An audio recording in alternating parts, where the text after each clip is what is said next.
maha kuat dan sangat kuat, sehingga tidak bisa melemahkan akan Allah itu oleh sesuatu, dan tidak mendatang kepada Allah kelemahan baik zatnya, sifatnya, perbuatannya. Sampai kapanpun tidak akan datang kepada Allah itu yang namanya lemah, tidak mampu, sampai kapanpun. Dan tidak memberi bekas pada Allah oleh sesuatu. Allah kada bisa dipengaruhi, Allah kada bisa digertak, Allah kada bisa ditekan. Bal huwal mu'azzir fi kulli syai', bahkan dia yang memberi bekas pada tiap-tiap sesuatu, dia yang mempengaruhi tiap-tiap sesuatu, dan tidak bisa mengalahkan oleh Allah oleh sesuatu, bahkan dialah yang mengalahkan sesuatu.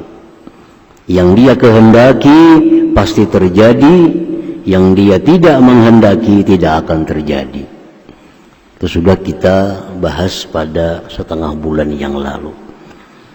Artinya Allah subhanahu wa ta'ala maha kuat dan bersangatan kuat. Nah, itu sudah kita imani, kita percaya yang demikian itu bagi Allah subhanahu wa ta'ala. Al-mu'min bismillahil qawi, orang yang beriman dengan nama Allah Al-Qawi. Bagaimana sikapnya, bagaimana akhlaknya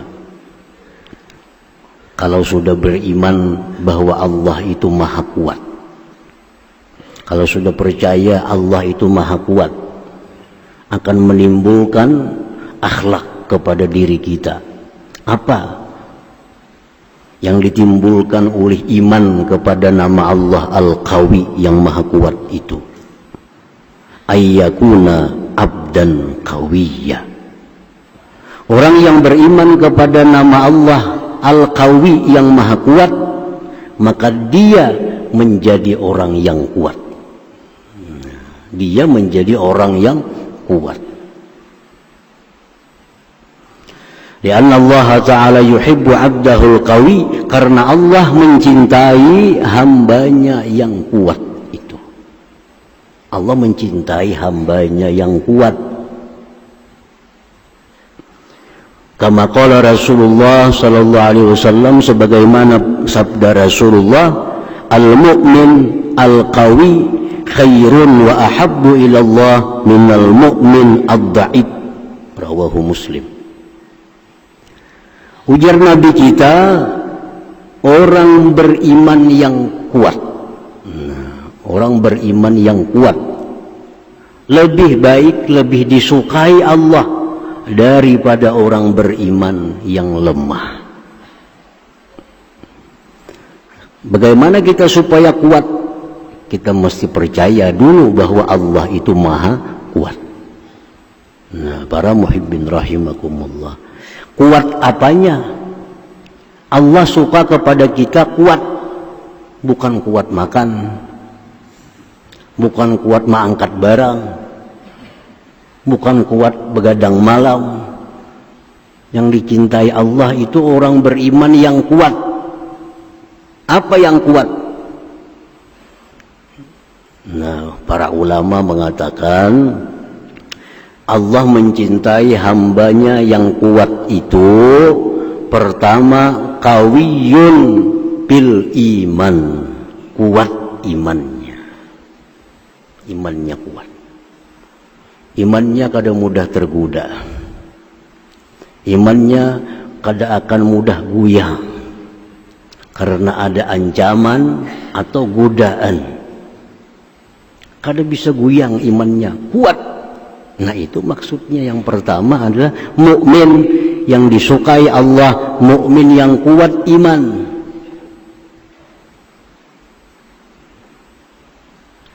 Termasuk orang yang dapat naungan Allah di hari kiamat yang tidak ada naungan selain naungan Allah.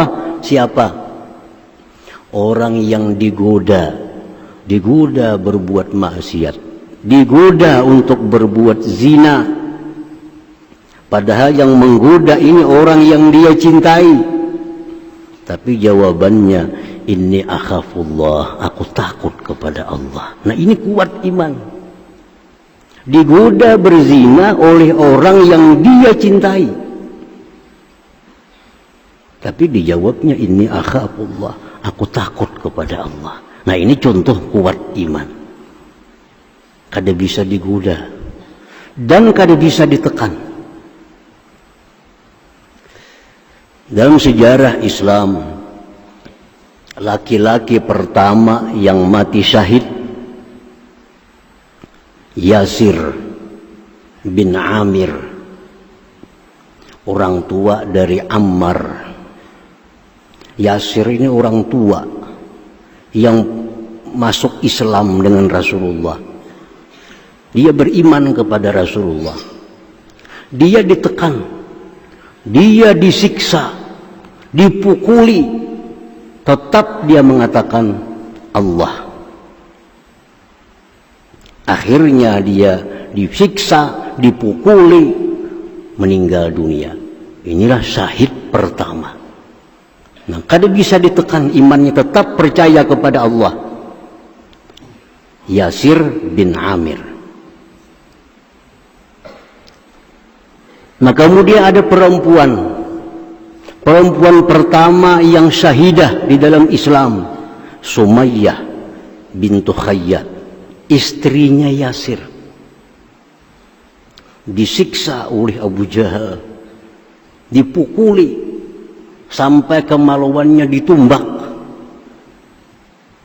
Tetap Sumayyah, Allah Tuhanku, kada bisa berubah. Akhirnya Sumayyah gugur sebagai syahidah awal, perempuan syahid yang pertama di dalam Islam itu. Nah ini yang dimaksud kuat iman itu. Digoda kada mampan, ditekan kada mampan, tetap dia percaya bahwa tidak ada Tuhan selain Allah subhanahu wa ta'ala. Nah para muhibbin rahimakumullah, jadi orang-orang dahulu, budak hamba sahaya yang tuannya ni musyrik, tuannya ni kafir, ini budak masuk Islam, dapat hidayah Allah. Nah oleh tuannya disiksa, dipasung, dikurung, tetap kada berubah keimanannya kepada Allah subhanahu wa ta'ala. Nah ini namanya qawiyun bil iman, kuat dalam imannya. Nah para muhibbin rahimakumullah, ya di zaman sekarang ini mungkin di tempat kita khususnya kada akan terjadi. Ada orang memaksa, mau kada berkafir, kalau kamu kada berkafir kamu kubunuh. Mungkin kada ada terjadi di tempat kita ini, di negeri lain wallahu alam. Tetapi di tempat kita ini bukan tidak mungkin, ada godaan. Apa godaan itu? Godaannya bukan menyuruh kita, bukan menggoda kita meninggalkan Islam, bukan. Tetapi mungkin godaannya itu menggoda kita agar kita mengakui bahwa orang kafir itu benar, orang Nasrani itu benar, orang Yahudi itu benar. Dan ini akan terjadi. Kita digoda agar mengakui bahwa agama Yahudi itu benar, baik, agama Nasrani itu benar, baik. Ini sama-sama kita pindah agama. Kalau yang dulu kita ditekan dengan senjata agar keluar dari Islam, sebagian ada yang keluar. Ada yang digoda dengan materi, akhirnya keluar Islam. Ada yang digoda dengan perempuan, keluar Islam. Nah, tetapi yang lebih halus dari itu, godaan ini bukan menyuruh kita meninggalkan Islam, Godaan ini bukan merayu kita keluar Islam, tetapi godaan ini datang agar kita mengakui bahwa Nasrani itu agama yang benar, Yahudi agama yang benar, Islam agama yang, semua agama benar. Nah, membenarkan orang yang bukan Islam itu berarti kita bukan Islam lagi, sama aja artinya. Nah, para muhibbin rahimakumullah. Jadi hati-hati. Iman kita hilang bukan kita sengaja keluar Islam, tetapi iman kita hilang kita menganggap bahwa yang bukan Islam itu baik, sama seperti Islam. Kita pun dengan otomatis keluar dari agama Islam ini. Dalam kaidah yang umum dalam agama Islam ada satu kaidah, ar-ridha bil kufri kufrun. Kita setuju dengan kekafiran, itu adalah kafir. Kita setuju dengan kekafiran, kita jadi kafir. Nah, jadi hati-hati kita datang godaan-godaan bahwa agama itu semuanya adalah benar, sama-sama baik. Bagi kita umat Islam, kita hanya mengakui agama Islam yang benar, karena inna dina indallah Islam, agama di sisi Allah hanyalah Islam. Nah, para muhibbin rahimakumullah, kita tidak setuju, nah kita wajib tidak riba selain Islam itu agama. Jangan sampai kita riba, jangan sampai kita setuju. Kita wajib tidak setuju selain Islam itu sebagai agama.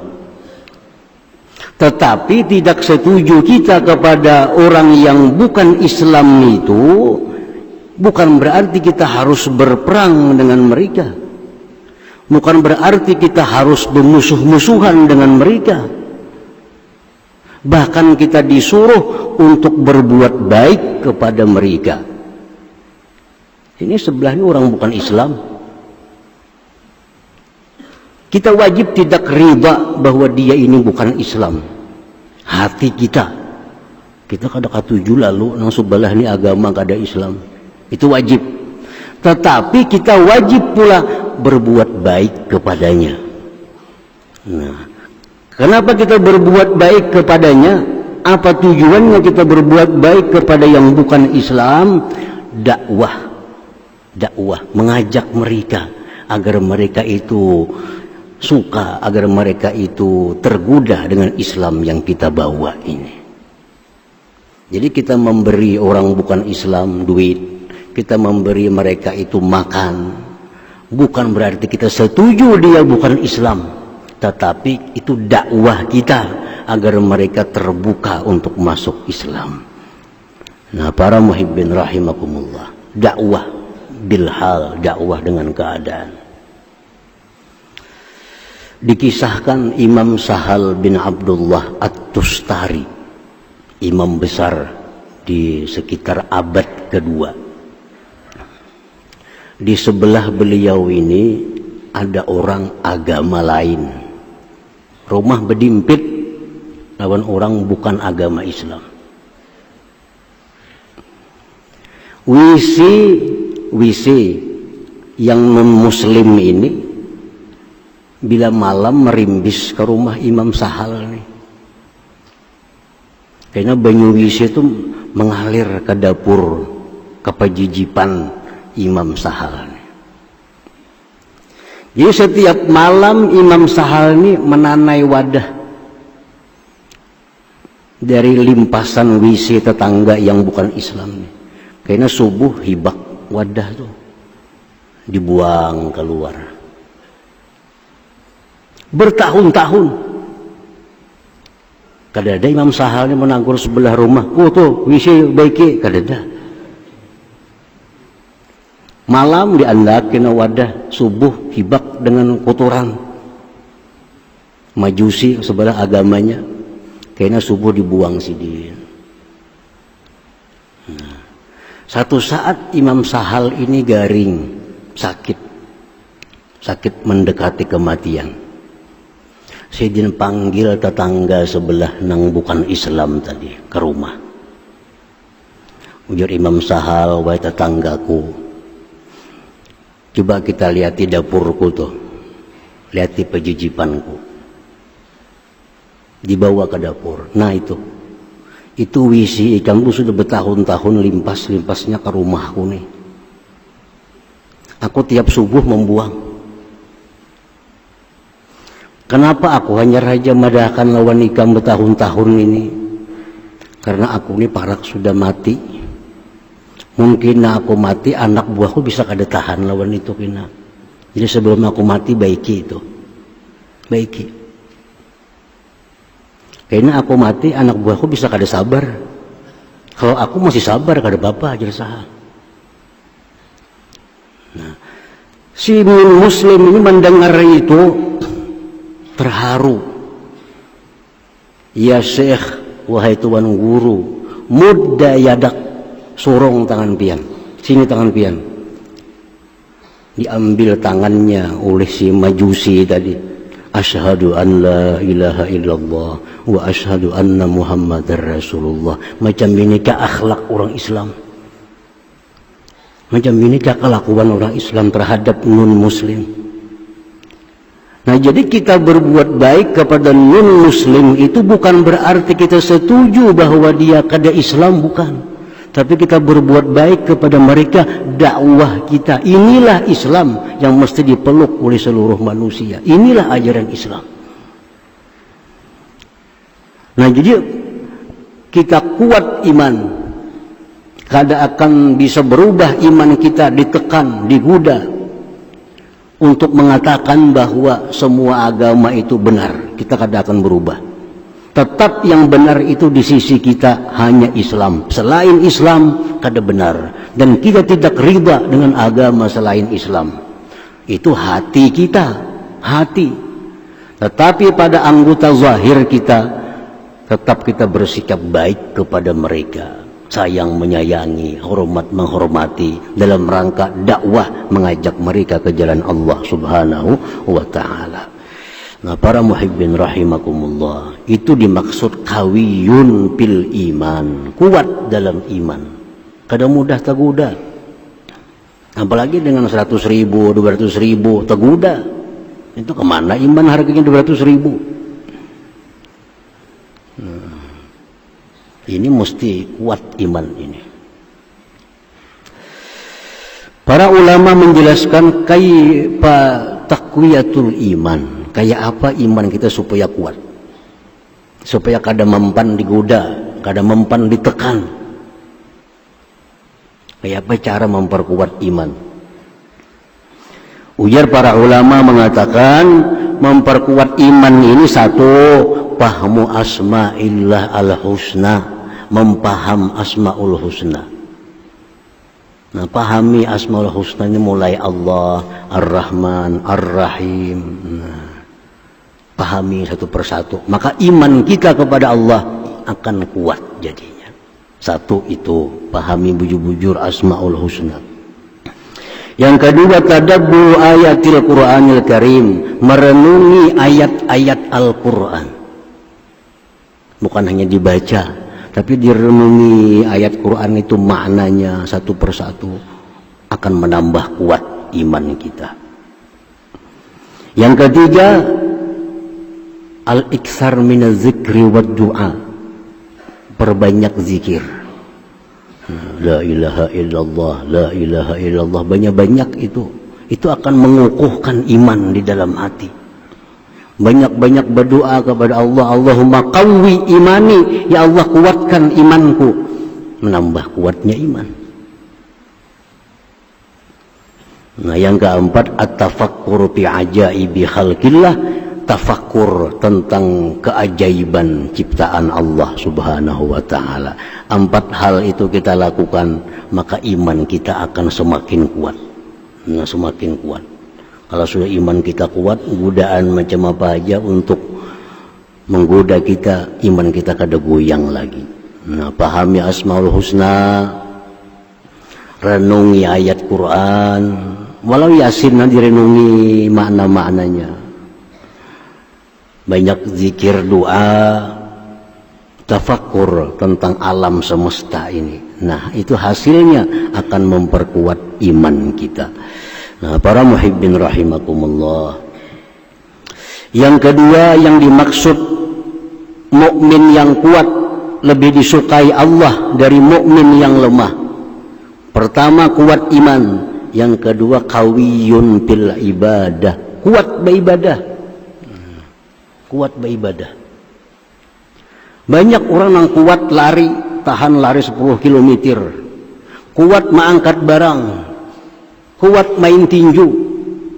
Tapi sembahyang 20 rakaat kada kuatnya. Kada kuat sembahyang 20 rakaat.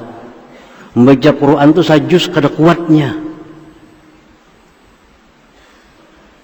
Ada orang minta amalan guru supaya rezeki murah. Yang guru ada amalan yang bagus. Baca ya Razak, ya Razak. Berapa guru? 10.000. Maka ada tahan guru 10.000. Kenapa kada kuat membaca 10.000? Nah, ini ngarannya, namanya lemah ibadah. Yang disukai Allah itu mukmin kawi, mukmin yang kuat, kuat ibadah. Kuat ibadahnya. Nah, bagaimana cara memperkuat ibadah itu? Yang pertama, tarkuz dzunub wa taubah minha, meninggalkan dosa dan tobat dari dosa. Ini yang maulah kita lemah ibadah itu. Kebanyakan dosa.